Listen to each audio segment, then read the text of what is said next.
Programa Noches Bohemias de Pura Poesía, un espacio cultural y literario en entrega del sentir de los poetas, bohemios y trovadores que enamoran con sus versos y cantares a todos los sentimientos. Dirigido por su servidora Katia N. Varillas.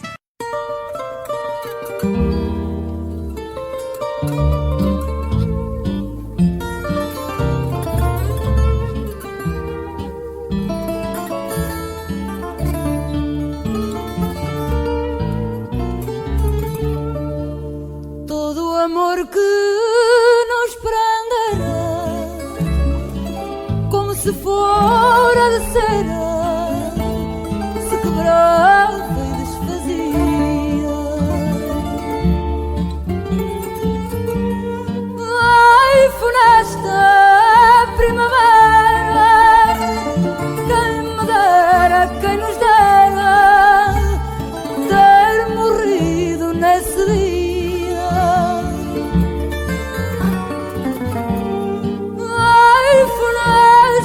Primavera, quem me dera, quem nos dera ter morrido nesse dia.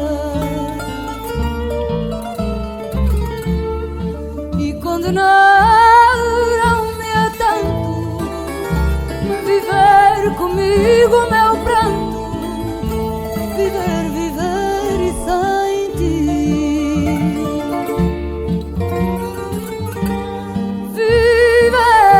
Sei, no entanto, eu me esquecer desse encanto que nesse dia perdi. Vivendo sei, no entanto, eu me esquecer desse encanto que nesse dia perdi.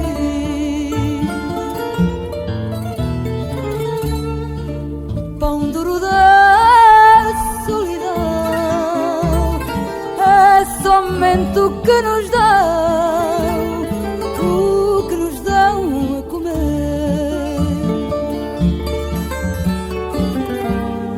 Que importa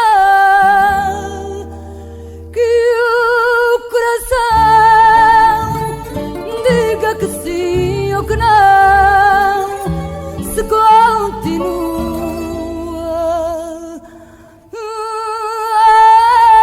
a viver.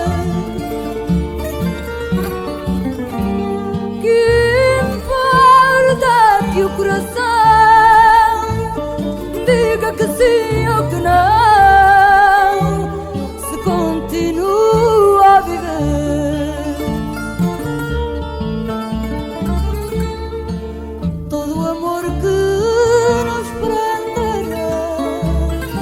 Quebrará e desfizera, em pavor se convertia.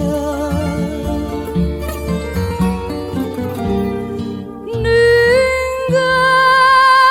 fale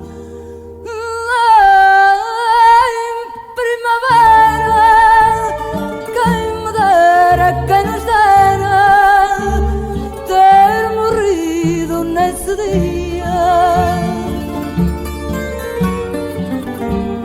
Ninguém fala em primavera, quem me dera, quem nos dera ter morrido nesse dia. Portugal. Portugal está ubicado en Europa del Sur. Su moneda es el euro. Su forma de Estado, república desde 1910, su capital, Lisboa, su lengua oficial, portugués. La superficie de Portugal es de 92.345 kilómetros cuadrados. Está poblado por 10.500.000 habitantes. Su religión es 93% católicos. ¿Qué significa el nombre Portugal? La denominación del país proviene probablemente de la palabra Cale, del nombre Portus Cale, un importante puerto en la desembocadura del río Duero. Cale, a su vez, procede del griego kalos, bonito. Por lo tanto, Portuscales significa Puerto Bonito. De Portuscales se pasó más tarde a Portugale, palabra que al principio solo designaba el norte del país, del Duero al Miño, un río que hoy forma la frontera con España. De Portugale se derivó la forma abreviada Porto, nombre en portugués de Oporto, una ciudad que parece haber dado nombre a todo el país. ¿Cuál fue la edad de oro de Portugal? Tras extinguirse en 1383 la Casa Real de Borgoña, la corona de Portugal pasó a Juan de Avís, un descendiente bastardo. Las pretensiones castellanas al trono fueron rechazadas con la batalla de Aljubarrota en 1385. Bajo los reyes de la Casa de Avís, Portugal experimentó el mayor florecimiento de su historia. Pasó a ser la primera potencia marítima de Europa y fundó colonias en América del Sur, África y Asia, lo que le convirtió en el país más rico del mundo. Los Avís se extinguieron en 1580 y con ello Portugal pasó a manos españolas y perdió la mayoría de sus colonias. ¿Qué fue la Revolución de los Claveles? Es el nombre dado al levantamiento del ejército portugués el 25 de abril de 1974 para poner fin a la dictadura de entonces. La acción se transformó en una fiesta popular en la que la población colocó claveles en los cañones de los fusiles de los soldados. Los nuevos gobernantes concedieron la independencia a todas las colonias salvo a Macao. El alzamiento, sin embargo, se saldó con muertos, pues 13 personas fallecieron cuando tropas de la policía secreta leales al régimen abrieron fuego contra los manifestantes. El fado. ¿Qué es el fado? El fado es el género de música más conocido de Portugal. Muchas canciones son melancólicas, pues tratan de amores frustrados, tiempos pasados y de la saudade, es decir, la nostalgia. El fado, que tiene Lisboa y Coimbra sus principales focos, surgió de una mezcla de canciones marineras y de ritmos africanos. Amália Rodríguez, 1920-1999, es quizá la cantante de fados clásicos más conocida de todos los tiempos. Hoy día, el género presenta nuevas formas y se ha mezclado con otras tendencias musicales. Noches Bohemias de Pura Poesía es un espacio cultural y literario fundado y dirigido por Katia N. Varillas.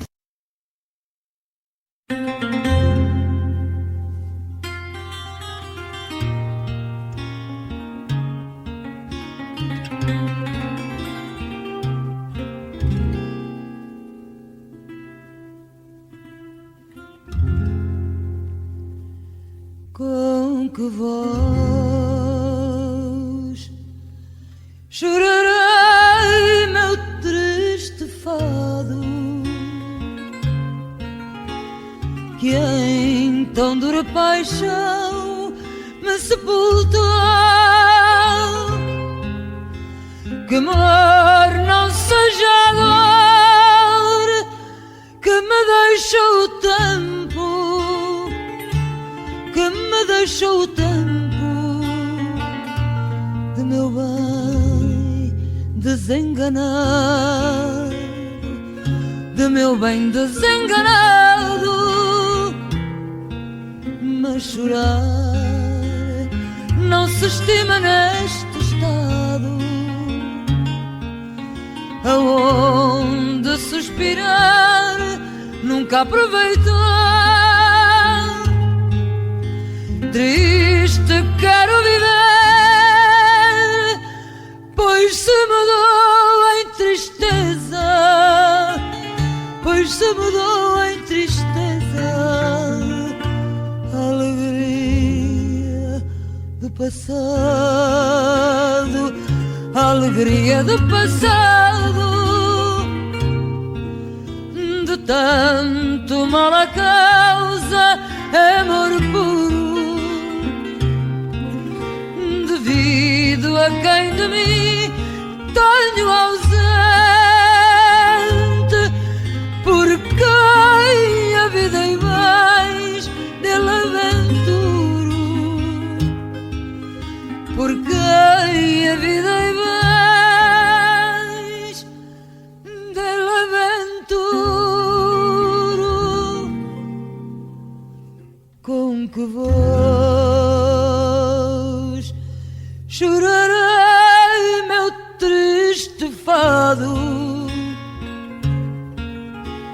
que em tão dura paixão me sepultou, que amor não seja dor, que me deixou o tempo, que me deixou o tempo de meu bem desenganado, de meu bem desenganado, desenganado.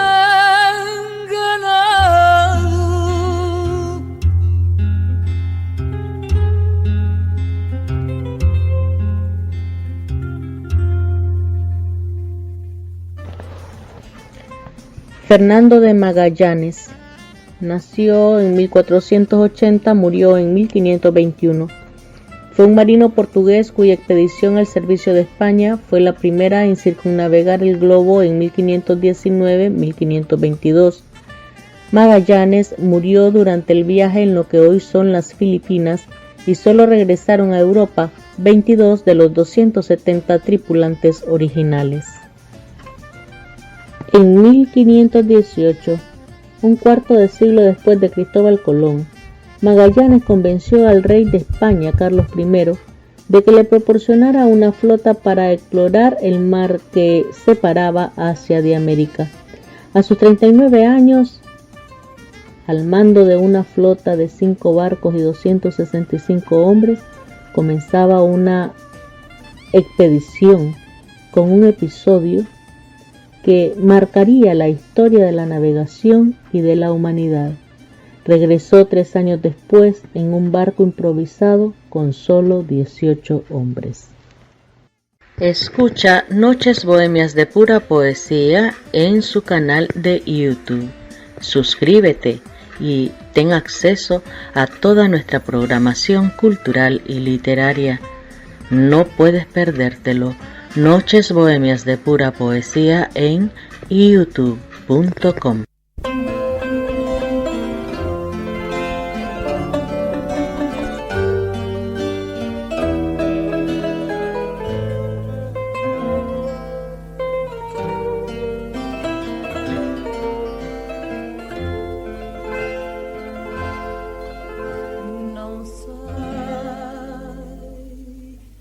Não sabe ninguém, porque canto fado neste tom magoado de dor e de pranto, e neste tormento todo sofrimento, eu sinto que a alma cá dentro se acalma nos versos que canto. Foi Deus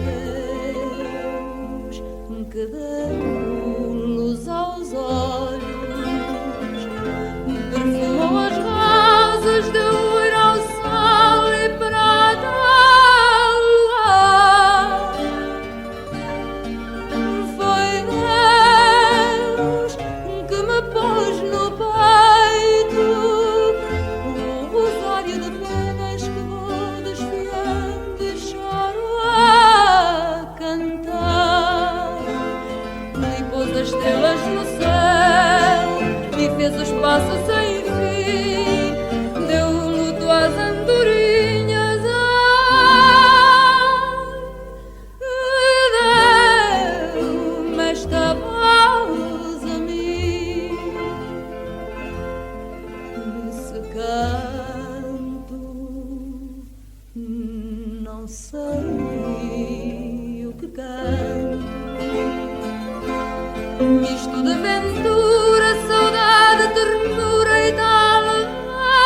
deixa melhor.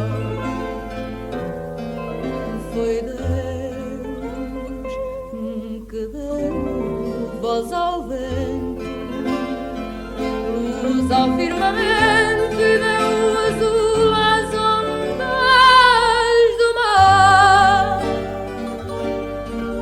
Foi Deus que me pôs no peito o rosário de penas que vou desfiando e choro a cantar. Fez poeta o roxinol, pôs no campo o alecrim, deu as flores à primavera e deu-me esta voz a mim.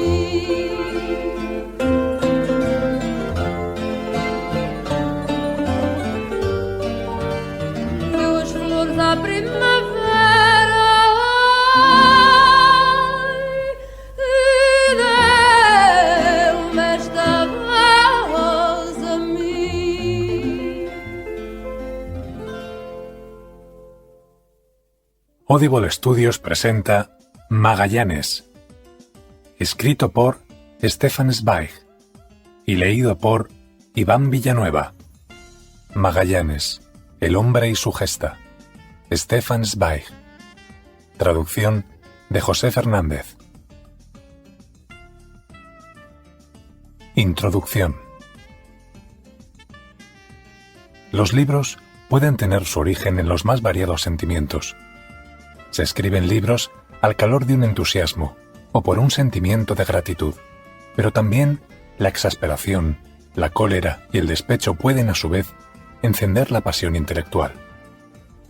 En ocasiones es la curiosidad la que da el impulso, la voluptuosidad psicológica de explicarse a sí mismo, escribiendo unas figuras humanas o unos acontecimientos.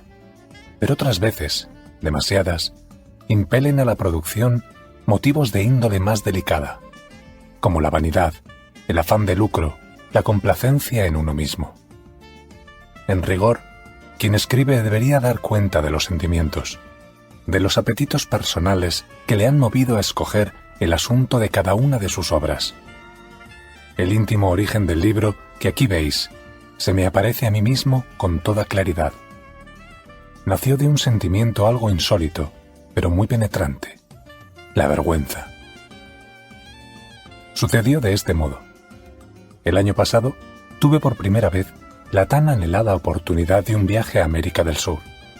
Sabía que en Brasil me esperaban algunos de los paisajes más bellos de la tierra, y en Argentina un círculo de camaradas intelectuales cuya compañía sería para mí un inigualable gozo.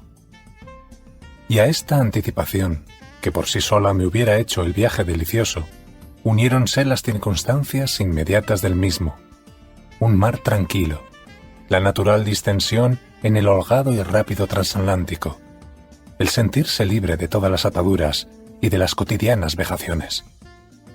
Gocé infinitamente de los días paradisíacos que duró la travesía. Pero, de pronto, esto fue en el 7º u 8º día, me sorprendí en flagrante impaciencia. Siempre el mismo cielo azul y el mismo mar azul en calma. Qué largas me parecían las horas de viaje en medio de aquella súbita reacción. Deseaba íntimamente haber llegado al término, y me alegraba la idea de que el reloj, incansable, iba acortando el tiempo. Ahora, el flojo, el indolente placer de la nada me molestaba. Las mismas caras de unas mismas personas llegaban a hastiarme. La monotonía del movimiento de a bordo me excitaba los nervios, precisamente por la tranquila regularidad del pulso. Adelante, adelante, más aprisa, más aprisa.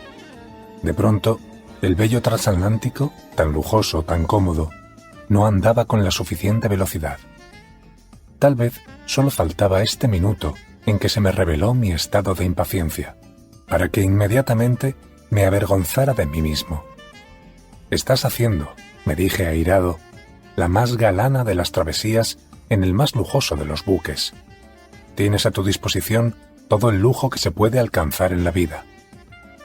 Si, llegada la noche, la atmósfera refresca excesivamente en tu camarote, no tienes más que dar vuelta con 2 dedos a una llave y el aire se calienta. Si el mediodía en el Ecuador te resulta demasiado bochornoso, tienes a un paso los ventiladores que refrescan el aire, y 10 pasos más allá te espera la piscina. En la mesa de este hotel, el mejor provisto, puedes escoger el plato o la bebida que se te antojen, pues de todo hay en este mundo encantado, como traído por manos de los ángeles. Si así te acomoda, puedes estar solo y leer libros, o bien hacer una partida de juego, o gozar de la música y de la sociedad hasta saciarte.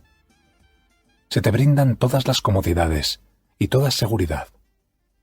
Sabes el término de tu viaje, a qué hora llegarás y que serás acogido amablemente. Y los habitantes de Londres, París, Buenos Aires, Nueva York, conocen también, hora por hora, en qué punto del universo se encuentra el buque. Te basta subir unas pocas gradas, dar unos 20 pasos, y la dócil chispa salta del aparato de telegrafía sin hilos y lleva tu pregunta, tu saludo, a cualquier punto de la Tierra. Y al cabo de 1 hora, desde donde sea, tu mensaje es correspondido.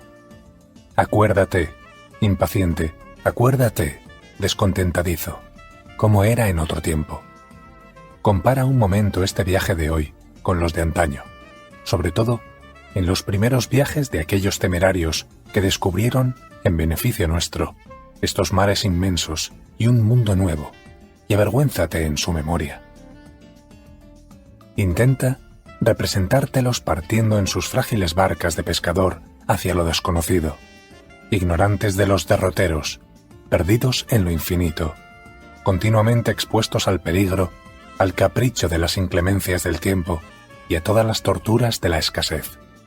Sin luz en la noche, sin más bebida que el agua tibia de las cubas y la que recogieran de las lluvias, sin más comida que la sosa galleta y el tocino rancio, y aún faltados días y días de esta somerísima alimentación.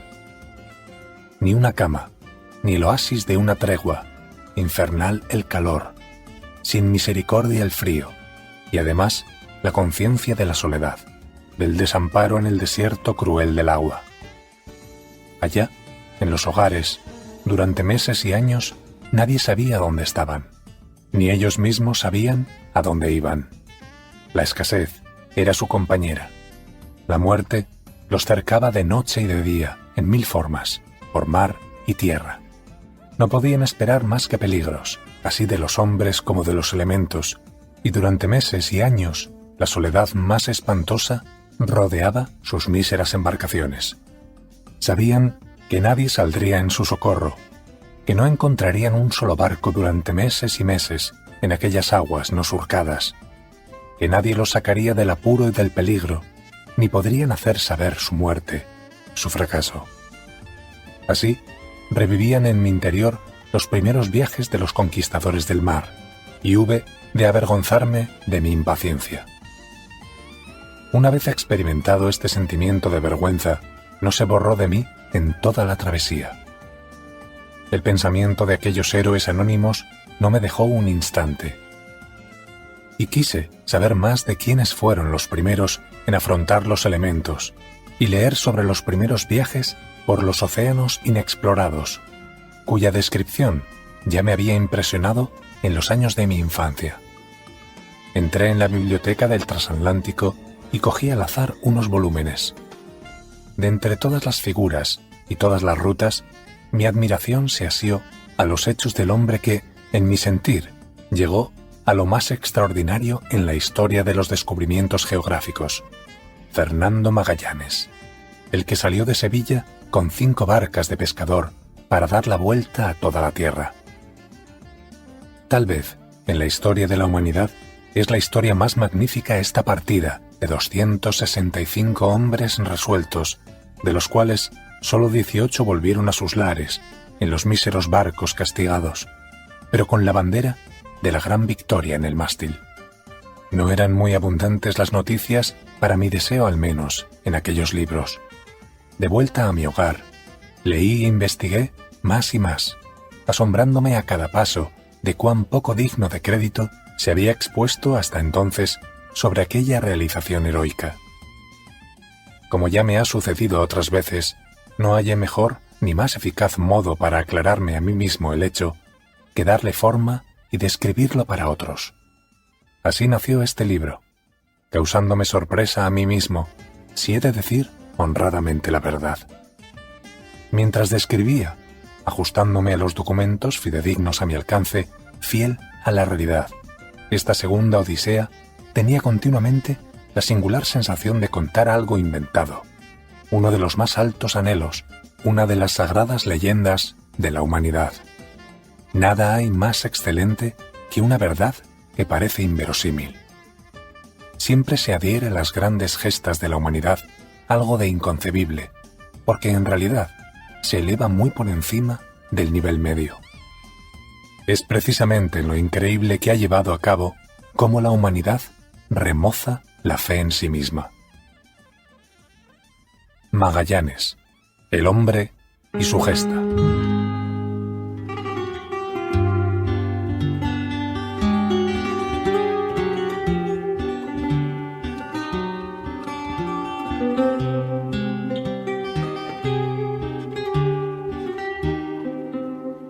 Se uma gaivota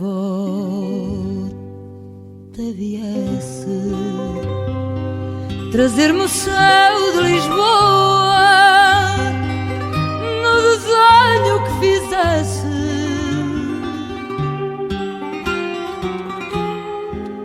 nesse céu onde olhar é uma asa que não voa, esmorece e cai no mar.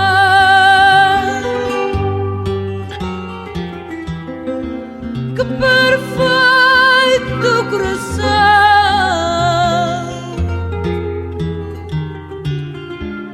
no meu peito bateria.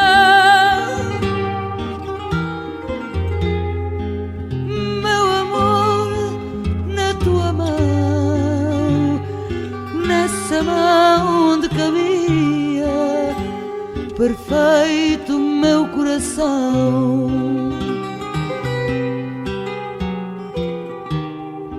Se um português marinheiro dos 7 mares andarilho fosse quem sabe primeiro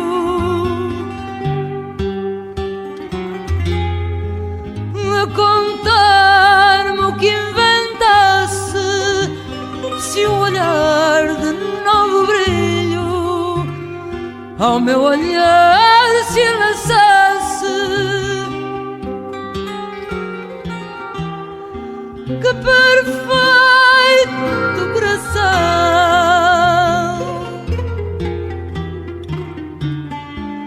no meu peito bateria.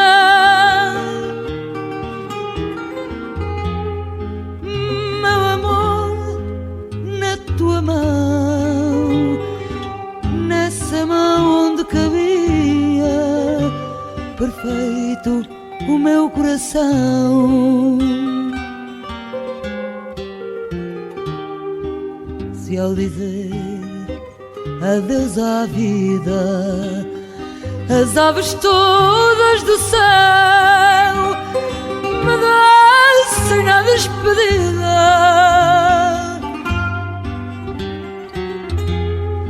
o teu olhar derradeiro, esse olhar que era só teu, amor que foste primeiro.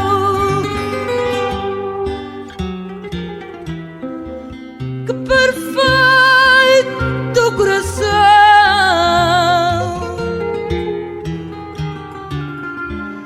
morreria no meu peito.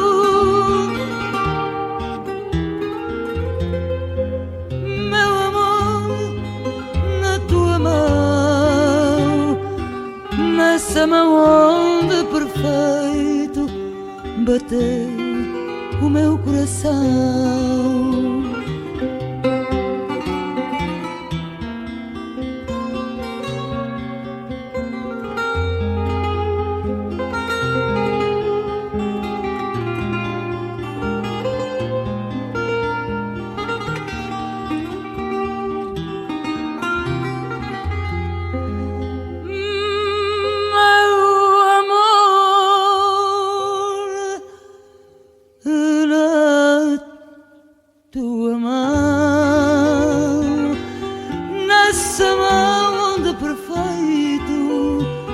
bateu o meu coração.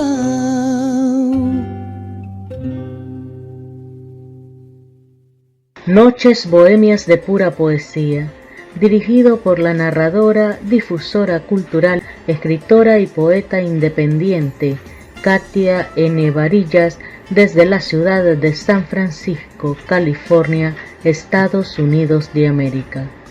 Noches bohemias de pura poesía es el espacio cultural y literario que educa y entretiene ininterrumpidamente todos los días del año. Recuerda suscribirte a KNB Radio Internet desde la plataforma www.spreaker.com y disfruta de nuestra variada programación en línea. Capítulo 3. Magallanes se emancipa. Junio de 1512. Octubre de 1517. Las épocas heroicas no son ni fueron nunca sentimentales, y muy pobre correspondencia obtuvieron de sus reyes aquellos esforzados conquistadores que ganaron mundos para España o para Portugal. Colón vuelve a Sevilla encadenado. Cortés cae en desgracia. Pizarro es asesinado. Núñez de Balboa, el descubridor del Mar del Sur, muere decapitado. Camões, paladín y poeta de Portugal, calumniado por miserables funcionarios provinciales, pasa meses y años como su gran colega Cervantes, en una prisión no mucho mejor que un estercolero. Enorme ingratitud de la jornada de descubrimientos. Desamparados, invadidos de piojos, vagan por las callejas de Cádiz y de Sevilla, como mendigos o contrahechos, los mismos marineros y soldados que hicieron presa en las joyas de Moctezuma y en las cámaras del oro de los incas, para engrosar el tesoro de la corona de España. Pocos son los que perdonó la muerte allá en las colonias, y los supervivientes vagan ahora sin gloria, vueltos a su patria. ¿Qué pueden importarles los actos de aquellos héroes innominados a los cortesanos que nunca dejaron el palacio donde se hallan seguros al amor de las riquezas conquistadas con tales luchas? Ellos, los abejones del palacio, son promovidos a los cargos de adelantados y gobernadores de las nuevas provincias, y amontonan el oro, y temiendo por él, apartan a un lado a los luchadores coloniales, los oficiales del frente de aquel tiempo, cuando cometen la locura de volver agotados a sus lares al cabo de años de abnegación. El haber tomado parte en los combates de Cananor, de Malaca y en tantos otros, el haberse jugado una docena de veces la vida y la salud por el honor de Portugal, no da al repatriado Magallanes ni la más mínima opción a un cargo digno, a algo que asegure su existencia.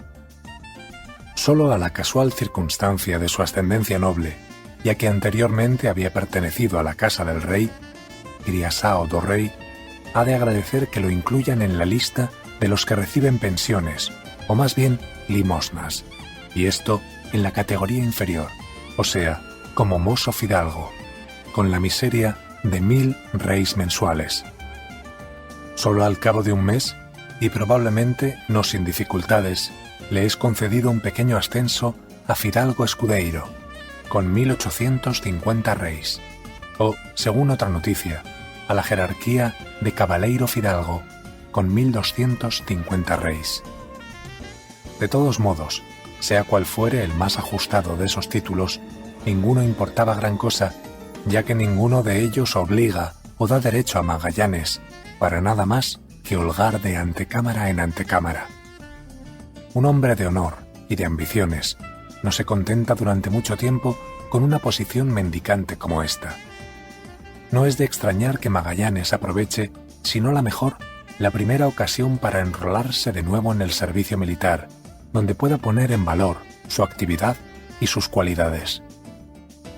Ha de esperar cosa de un año, pero llega el verano de 1513, y no bien el rey Manuel ha aprestado la gran expedición militar contra Marruecos, para acogotar por fin a los piratas magrebíes. El luchador de las Indias se da prisa a incorporarse corazonada que solo se explica como desquite de su forzada inactividad. Porque no será en una guerra en tierra firme donde Magallanes, que casi siempre ha servido en la marina y que se ha revelado durante 7 años expertísimo navegante, pueda hacer gala de las dotes que le son propias. En medio de la gran armada que se dirige a Zamor, no pasa una vez más de oficial sin categoría, de subalterno sin independencia en el mando. Una vez más, como en las Indias, su nombre no figura en primer término en ningún informe, aunque su persona, lo mismo que en los combates de las Indias, esté siempre en primer término en el peligro. También esta vez, y es la tercera, Magallanes sufre una herida en un cuerpo a cuerpo, una lanzada en la rodilla, que daña el nervio y le deja la pierna entorpecida para siempre. En el servicio del frente, un hombre que cojea, impedido de andar a prisa y de montar a caballo, no sirve para gran cosa. A Magallanes se le presentaba ahora una cómoda oportunidad para dejar África y exigir como herido una crecida pensión. Pero vuelve a abrazarse al ejército, a la guerra, al peligro, que son su elemento.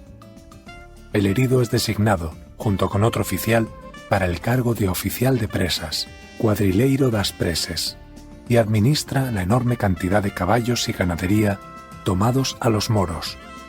A raíz de este cargo, Magallanes se halla envuelto en un ingrato incidente. Una noche, desaparecen de los gigantescos apriscos algunas docenas de carneros, y se extiende el malévolo rumor de que Magallanes y su camarada habían revendido secretamente a los moros una parte de las presas, o bien han facilitado con su negligencia que las sacaran de sus majadas al amparo de la oscuridad.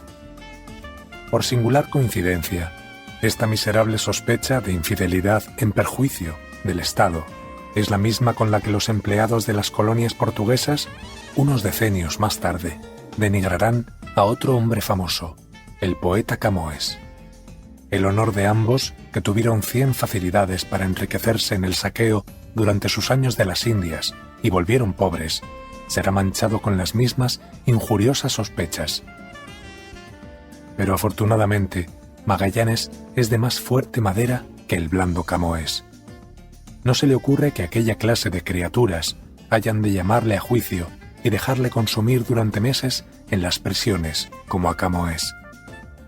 No vuelve la espalda a sus contrarios, como lo hiciera el suave autor de Os Luisiadas, sino que apenas ha extendido el rumor, y antes de que nadie se atreva a acusarle públicamente, deja el ejército y se presenta en Portugal para pedir explicaciones.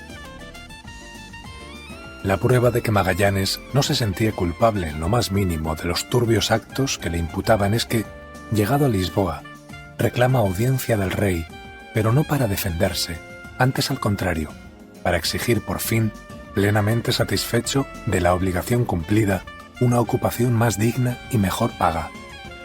De nuevo, ha perdido otros 2 años. De nuevo, ha recibido en franca lucha una herida que casi le deja inútil. Pero es mal acogido. El rey Manuel no da tiempo al enérgico acreedor para exponer sus pretensiones. Ya enterado por el alto mando en África de que el intratable capitán, obrando a su antojo, sin pedir autorización, había abandonado el ejército de Marruecos, el rey trata al benemérito oficial herido como a un vulgar desertor. No queriendo oír nada más, ordena sin rodeos a Magallanes que vuelva a África para ocupar inmediatamente su sitio y se ponga ante todo a la disposición del superior. Magallanes ha de callar por disciplina. Se embarca para Zamor en la primera nave. Huelga decir que, una vez allí, ya no se habla de pública investigación, ni se atreve nadie a acusar al digno soldado, y apoyado por la declaración expresa del alto mando de que ha salido del ejército con honor y provisto de todos los documentos que testiguan su inocencia y sus merecimientos, Magallanes vuelve a Lisboa por segunda vez, ya se puede suponer con qué exasperación de ánimo. En vez de distinciones, han caído sobre él sospechas, en vez de recompensas, cicatrices. Bastante ha callado y se ha mantenido en último término. Ahora, a los 35 años de edad, la fatiga no le permite ya implorar su derecho como si fuese una limosna.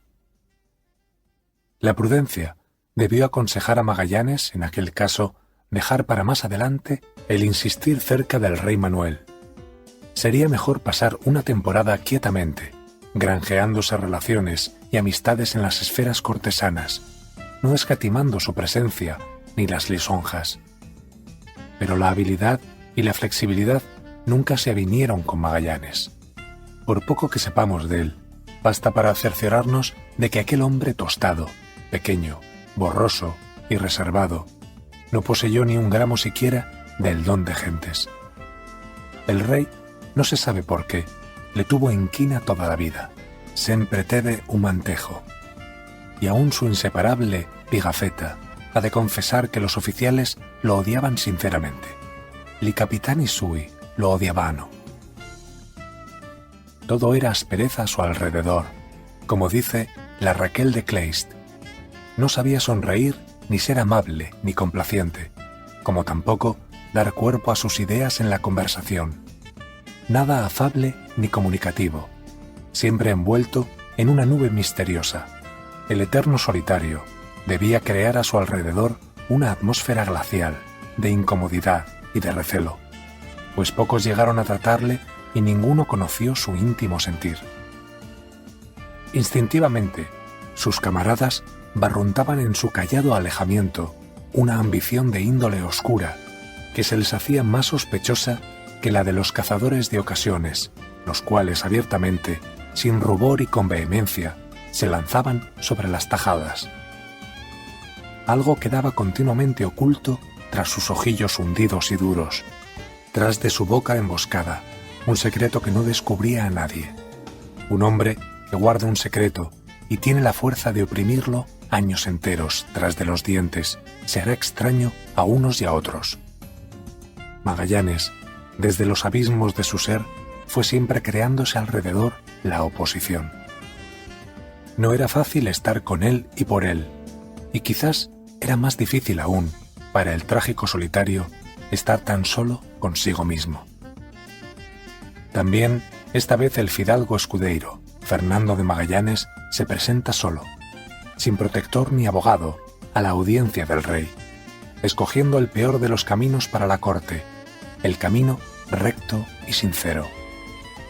El rey Manuel lo recibe en la misma sala, tal vez desde el mismo trono donde su antecesor, Juan II, había despachado a Cristóbal Colón, y en el mismo sitio se reproduce una misma escena histórica.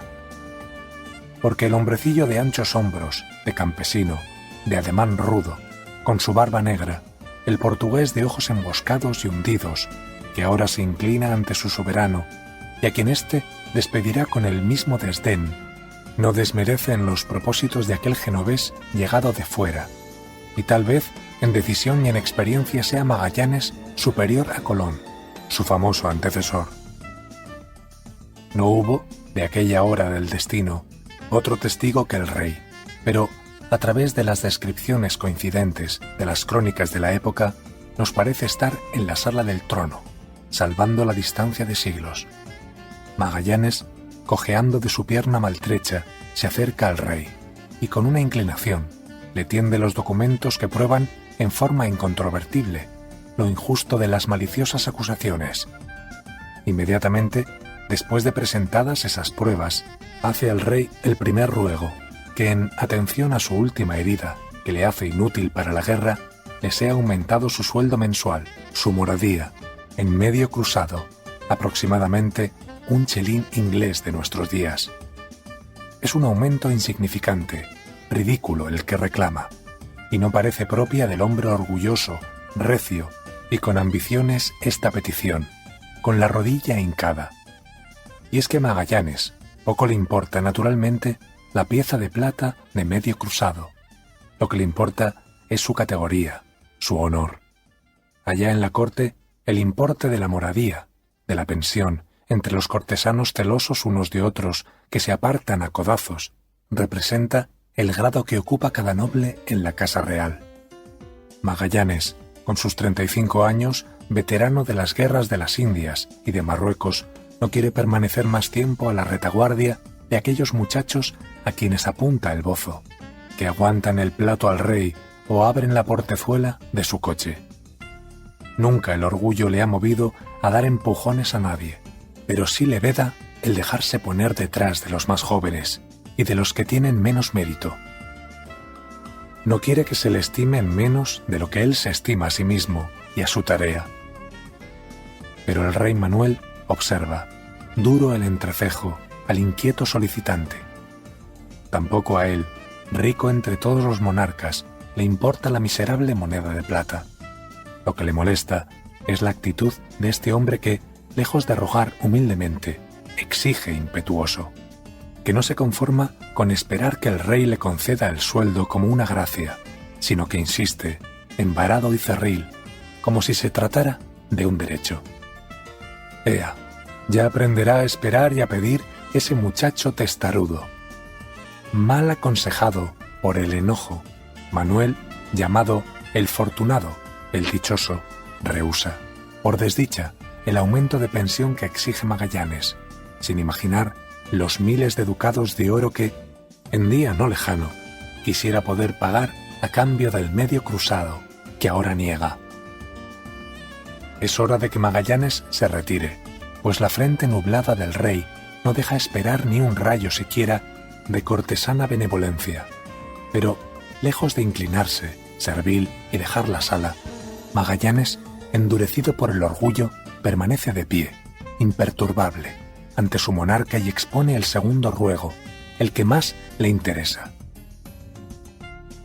Inquiere si el rey tiene acaso para él un cargo, una ocupación digna, por medio de la cual pudiera cumplir su deber, pues se siente demasiado joven y dispuesto para quedar reducido a vivir de limosna toda la vida.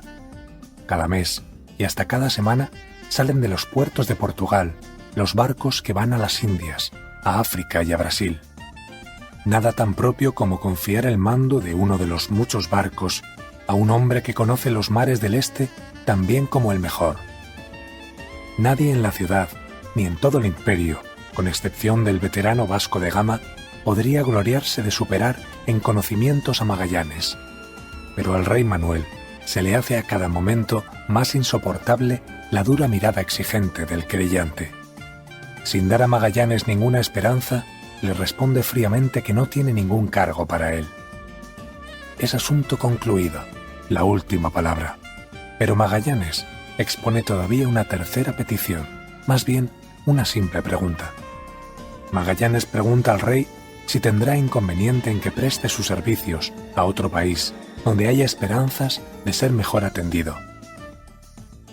El rey, con una frialdad ofensiva, le da a entender que a él le tiene sin cuidado y que puede prestar sus servicios donde mejor le acomode. Con esto, Magallanes queda convencido de que en la corte portuguesa se renuncie sin reservas a sus actividades, que le reconocen todavía graciosamente el derecho a la limosna para lo sucesivo, pero que estarían conformes en que volviera la espalda al país y a la corte. No hubo más oyente que el rey en esta audiencia.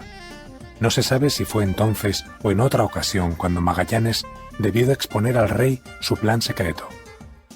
Tal vez no le dieron oportunidad de desplegar sus ideas o las oyeron con frialdad, lo cual no es óbice para que en la misma audiencia Magallanes manifestara una vez más su voluntad de poner, como hasta entonces, la sangre y la existencia al servicio de Portugal. Por reacción de la áspera negativa, se creyó obligado a tomar una decisión, caso que se presenta inevitablemente uno u otro día en la vida de todo hombre creador.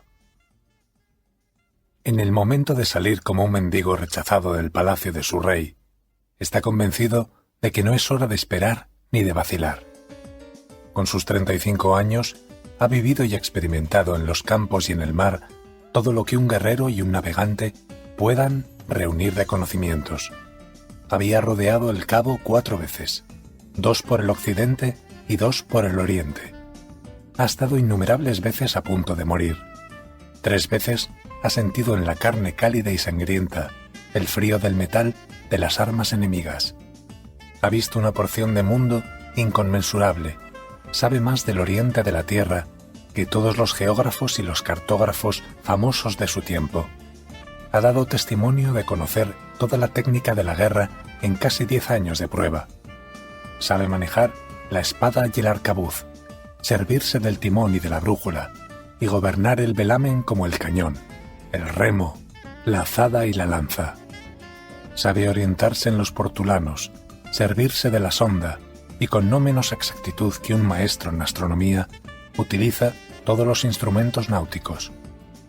Lo que otros curiosean únicamente en los libros, las interminables calmas del viento y los ciclones que duran días, las batallas en el mar y en la tierra, los cercos y los pillajes, el ataque por sorpresa y el naufragio, él lo ha vivido y en todo ha actuado. Por espacio de 10 años, en 1000 noches y días, se ha templado en la espera sobre el infinito de los mares, y ha tenido que saber aprovechar el instante decisivo que pasa como un relámpago.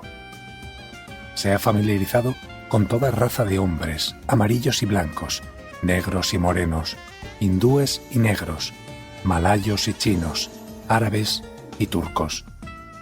En todas las formas de servicio, por mar y tierra, en las diversas estaciones, en las diversas zonas, entre los hielos y bajo cielos ardientes, ha servido a su rey y a su país. Pero servir es propio de la juventud, y ahora, al borde de los 36 años, Magallanes decide que ya ha sacrificado bastante tiempo a los intereses y a la fama de los demás. Como todo hombre creador, experimenta, media e invita, el anhelo de la propia responsabilidad y de la realización personal. La patria le ha abandonado y ha roto los vínculos que le unían al cargo y al deber. Mejor, ahora es libre. Como tantas otras veces, el puño que intentaba apartar a un hombre, lo que logra en realidad es hacerlo entrar en sí mismo. En Magallanes, una decisión no se exterioriza nunca impulsivamente. Por poca que sea la luz que las descripciones de sus coetáneos proyectan sobre su carácter, hay una virtud esencial que informa visiblemente cada una de las fases de su vida. Magallanes sabía callar de un modo admirable. De natural, no impaciente ni locuaz, borroso y apartado, aun en medio del tumulto militar, se recluía en sus pensamientos. Con la mirada puesta en lejanos plazos, pensando en el silencio cada posibilidad, nunca expuso Magallanes un plan a los demás o una determinación sin antes haber dejado sazonar la idea y reconocerla irrefutable. También esta vez ejerce Magallanes su magnífico arte del silencio. Otro cualquiera, después de la negativa del rey Manuel, seguramente hubiera abandonado en el acto el país para ofrecerse a un monarca extranjero. Magallanes se queda todavía tranquilamente un año entero en Portugal, sin que nadie atine en qué se ocupa. Notan a lo más, si es que esto es de notar en un curtido navegante de las Indias, que Magallanes frecuenta mucho los grupos de pilotos y capitanes, principalmente los que un tiempo surcaban las aguas del sur. Pero, ¿de qué pueden hablar mejor los cazadores sino de caza, y los navegantes de cosas del mar y del descubrimiento reciente de tierras?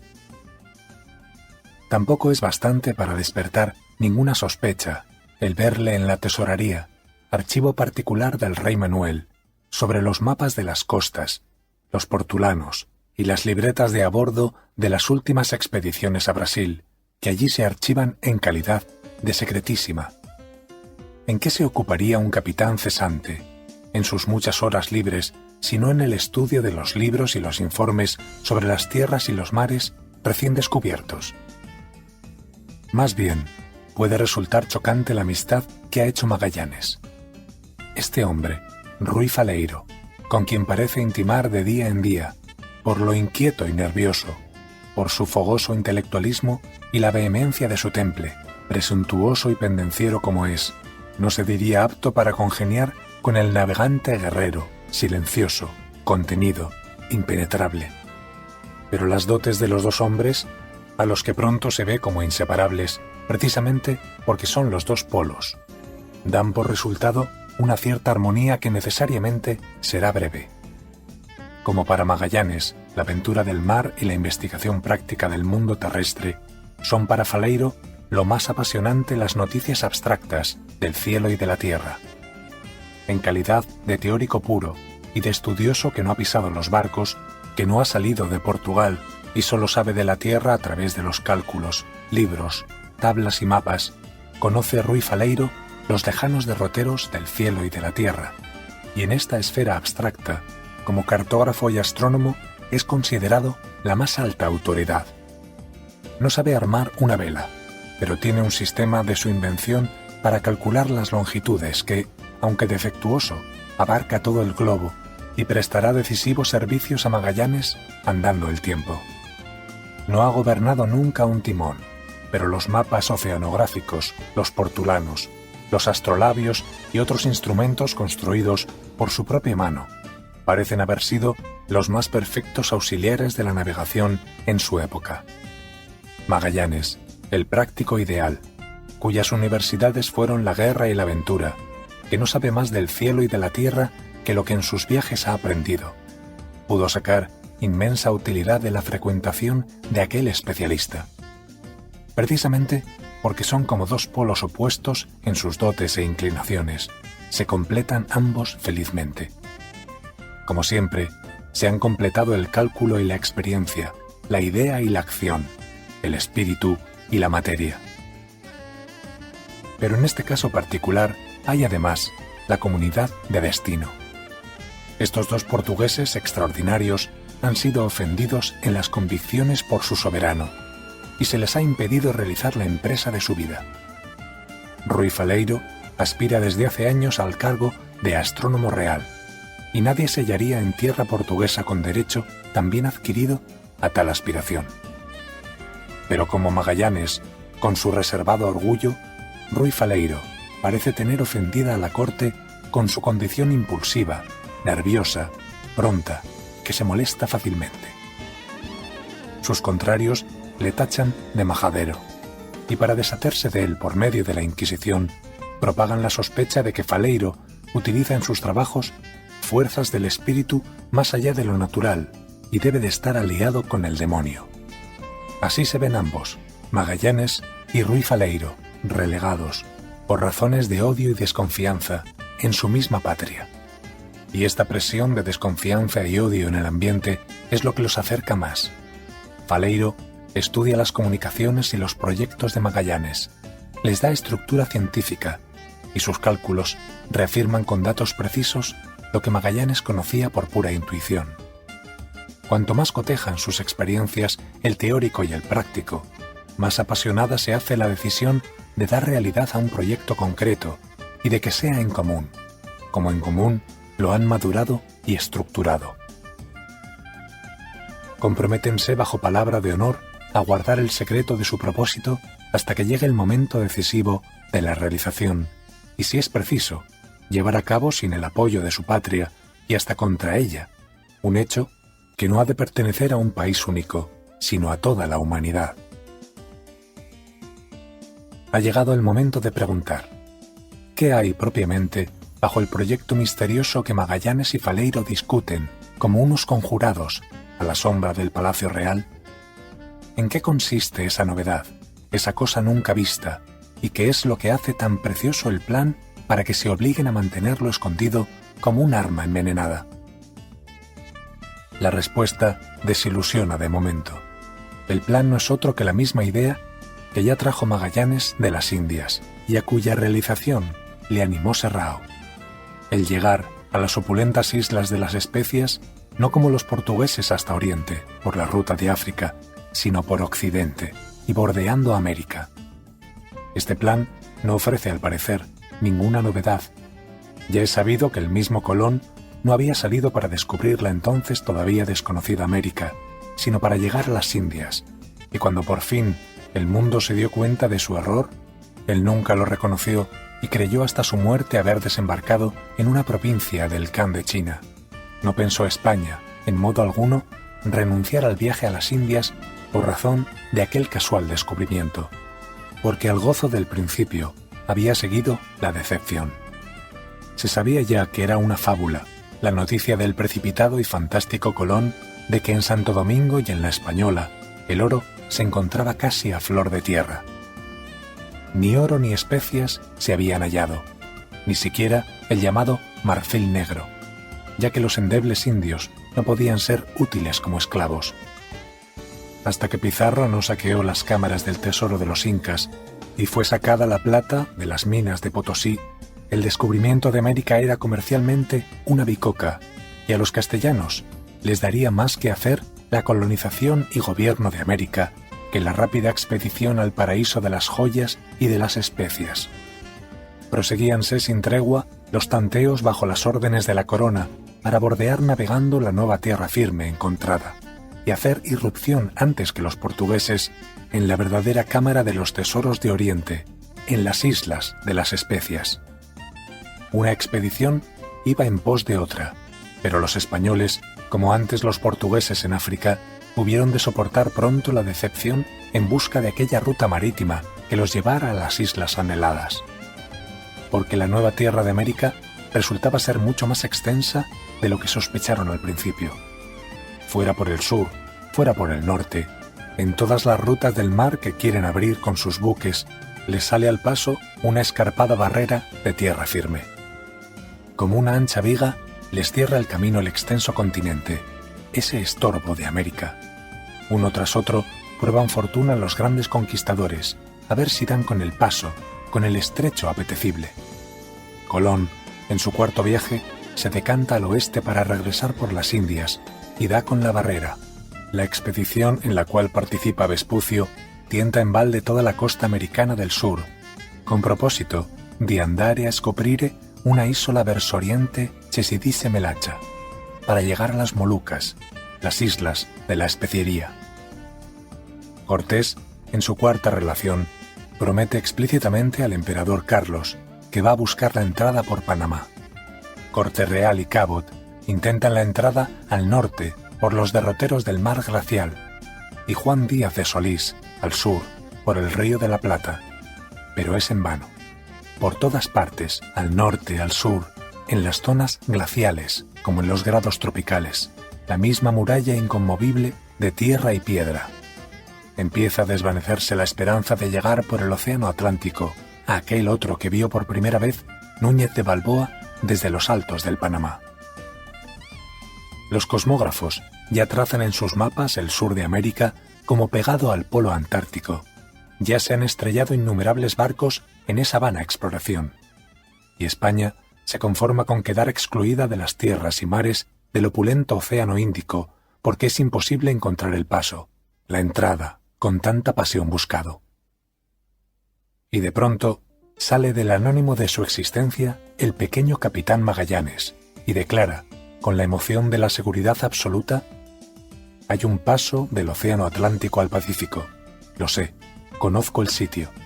Dadme una escuadra y en beneficio vuestro llegaré a él. Y de este a oeste daré la vuelta a toda la tierra. Nos hallamos ante el secreto de Magallanes que ha ocupado durante siglos a eruditos y psicólogos. El proyecto de Magallanes en sí mismo, esto ya se vio entonces, no ofrecía originalidad alguna. Quería, en sustancia, lo mismo que Colón, Vespucio, Corte-Real, Cortés y Cabot. La novedad desconcertante del propósito no es el propósito en sí mismo, sino lo concluyente de la afirmación de Magallanes sobre una ruta marítima occidental hacia la India. Porque ya en un principio no dice, con la modestia de sus antecesores, espero hallar en alguna parte un paso, una entrada, sino que afirma con el tono de una seguridad de bronce: hallaré el paso, porque soy el único que conoce la existencia de ese paso entre el océano Atlántico y el Pacífico, y sé en qué paraje lo he de encontrar. Pero, ¿cómo puede Magallanes, aquí el enigma, conocer de antemano la situación de este derrotero que todos los otros navegantes persiguieron sin resultado? Nunca se ha acercado él mismo a la costa americana, y su colega Faleiro tampoco. Si afirma, pues, con tal certeza la realidad de ese derrotero, será porque le consta su existencia y su situación por experiencia de algún predecesor que vio el paso ipsis oculos. Pero si otro navegante lo hubiera visto, entonces, complicada situación.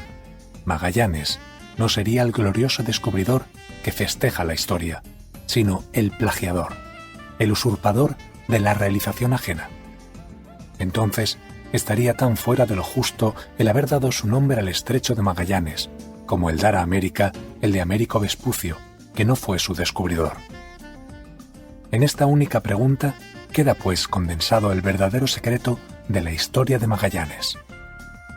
¿Por quién y por qué camino el pequeño capitán portugués tuvo tan fiado conocimiento de la existencia de un paso de mar a mar para atreverse a prometer el cumplimiento de lo hasta entonces tenido por imposible, o sea, dar la vuelta al mundo en un solo viaje?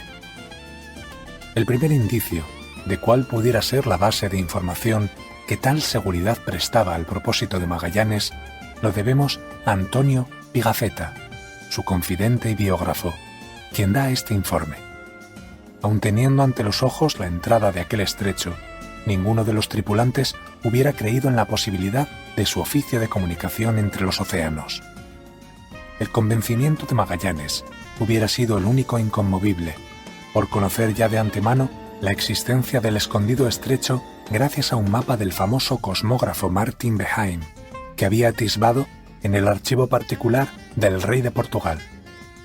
Esta noticia de Pigafetta es de muy verosímil autenticidad, tanto por el hecho de que Martin Behaim fue cartógrafo del rey de Portugal hasta su muerte, 1507, como por constarnos que el reservado investigador Magallanes había sabido procurarse oportunamente el acceso a aquel archivo secreto.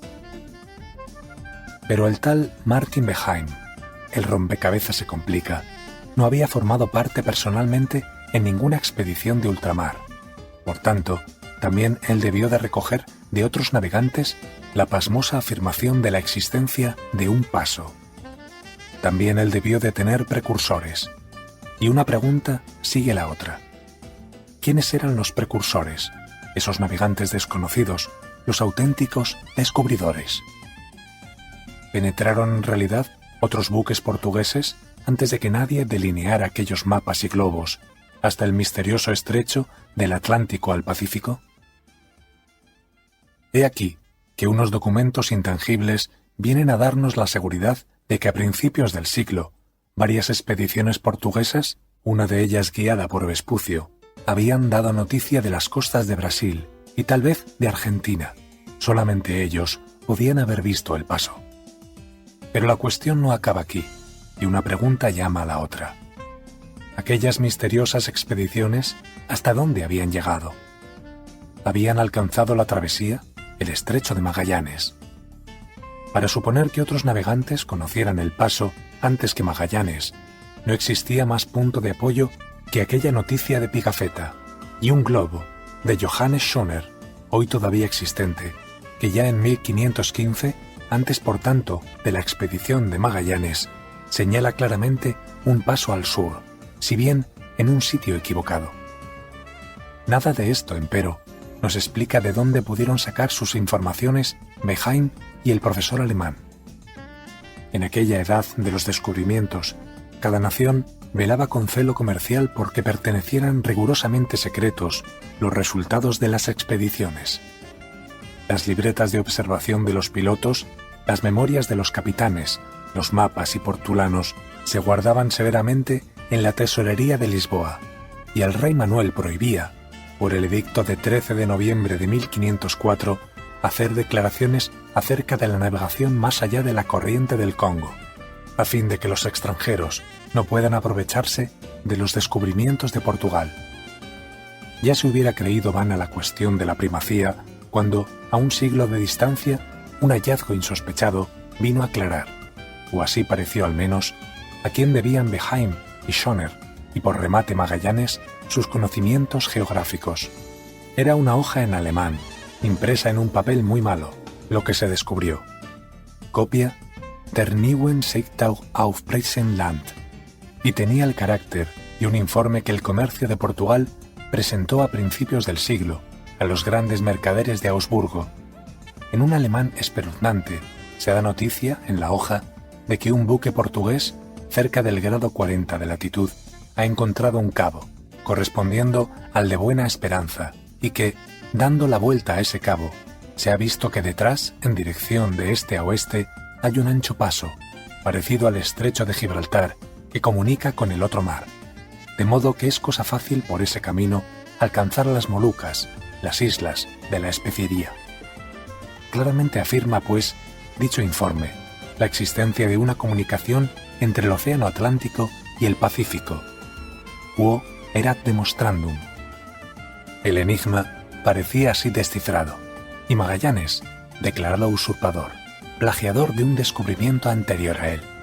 Porque, naturalmente, Magallanes debió de conocer también como otros los resultados de aquella anterior expedición portuguesa, con lo cual todo su mérito quedaría reducido, desde el punto de vista histórico, a haber sabido transformar enérgicamente un secreto bien guardado en una decisión útil a toda la humanidad. Todo el prestigio de Magallanes consistiría en haber sido hábil y resuelto en aprovecharse del éxito ajeno. Pero esto no acaba aquí todavía.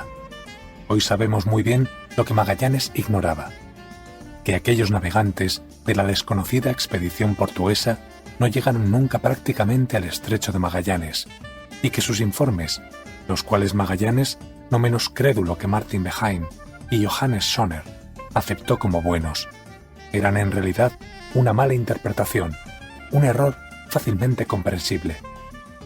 Porque, ¿qué es lo que habían visto? Y aquí ponemos el dedo en la llaga, aquellos pilotos cerca del grado 40 de latitud.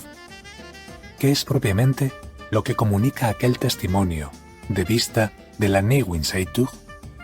Esto y nada más, que aquellos navegantes, aproximadamente en el grado 40 de latitud, habían descubierto una bahía, dentro de la cual navegaron 2 días sin llegar a su término, y que así, sin hallar salida, una tormenta los había impelido hacia atrás. No vieron más que esto, la entrada de un estrecho que les pareció ser, pero sin más seguridad, el tan buscado canal de comunicación con el Océano Pacífico. Mas el paso auténtico, y esto lo sabemos desde Magallanes, cae cerca del grado 52 de latitud. ¿Qué es, pues, lo que pudieron ver aquellos marinos anónimos en la proximidad del grado 40? En este punto tenemos una fundada sospecha. Solo quien haya visto por primera vez las moles inmensas de agua, la ancha llanura líquida con la que el río de la Plata desemboca en el mar, podrá comprender que no fue equivocación circunstancial, sino necesaria, el tomar por una bahía, por un mar, esta aparatosa desembocadura de un río. Nada tan comprensible como que aquellos navegantes, que nunca habían visto en Europa un río de tan gigantescas dimensiones, cantaran victoria a la vista de la anchura interminable, creyendo en su precipitación que aquel tenía que ser el tan buscado estrecho, el paso que unía un océano con otro. Que aquellos pilotos a los que se refiere la Neuwied-Zeitung confundieran la magna corriente con un estrecho, lo atestiguan plenamente los mapas trazados al dictado de su relación. Porque si los tales pilotos anónimos, aparte de la corriente del Plata, hubieran hallado más hacia el sur el verdadero estrecho de Magallanes, el auténtico paso, se vería marcado también en sus portulanos, así como en el globo de Schoner el de la Plata, ese gigante entre las corrientes de la Tierra. Pero he aquí que lo mismo el de Schoner, que los otros mapas que conocemos no señalan la corriente del Plata, sino que señalan en su lugar el paso, el estrecho mítico, precisamente en el mismo grado de latitud. Con esto queda plenamente dilucidada la cuestión. Aquellos fiadores de la Neuwied-Zeitung se engañaron en medio de su probidad, víctimas de una confusión ajena muy explicable, y con igual probidad procedía Magallanes al afirmar que tenía noticia auténtica de la existencia de un paso. Cayó en error a través del error de otros, cuando al proyectar su magno plan de la vuelta al mundo, echó mano de aquellos mapas e informes. El secreto de Magallanes fue, en definitiva, un error honradamente aceptado. Pero no maldigamos del error. Hasta de un error, si el genio lo toca y un buen azar lo conduce, puede salir una elevada verdad. cuéntanse por cientos y por miles los inventos trascendentales en todos los terrenos del conocimiento que han sido promovidos en medio de falsas hipótesis. Nunca se hubiera arriesgado al mar Cristóbal Colón de no existir aquel mapa de Toscanelli, que calculando con absurda falsedad la extensión del orbe, le hacía abrigar la ilusión de haber hallado el derrotero para llegar, en el menor tiempo posible, a la costa oriental de la India. Nunca Magallanes hubiera podido persuadir a un monarca para que le confiara una flota si, con seguridad ingenua, no hubiera puesto fe en aquel mapa erróneo de Behaim y en aquellos informes fantásticos de los pilotos portugueses. Solo porque creía conocer un secreto, le fue posible a Magallanes descifrar el secreto geográfico más grande de su época. Solo porque se entregó con toda el alma a una ilusión transitoria, descubrió una verdad permanente.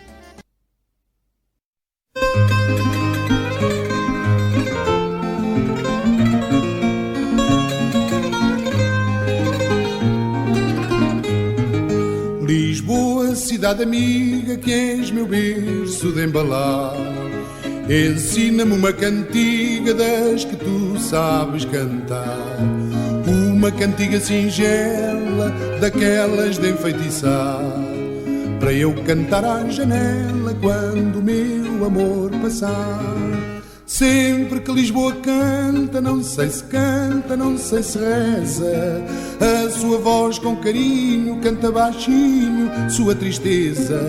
Sempre que Lisboa canta, a gente encanta sua beleza, pois quando Lisboa canta, canta o fado com certeza. Eu quero dar-te um castigo por tanto te ter amado.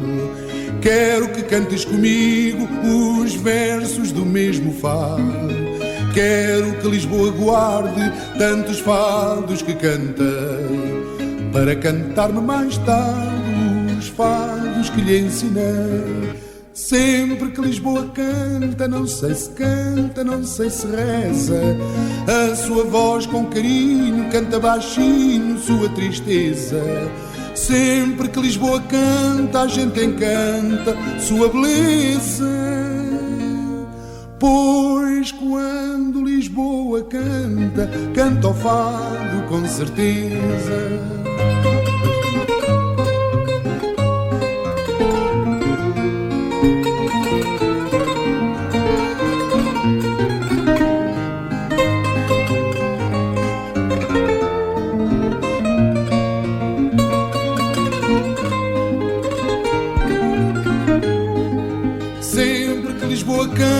Não sei se canta, não sei se reza, a sua voz com carinho canta baixinho sua tristeza. Sempre que Lisboa canta, a gente encanta sua beleza,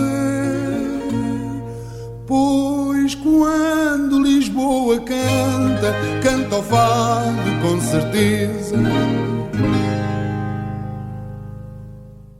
Es un placer haber compartido con ustedes su programa hispanoamericano Noches Bohemias de Pura Poesía. Los abraza con el manto del versar. Tengan todos un excelente día. Gracias.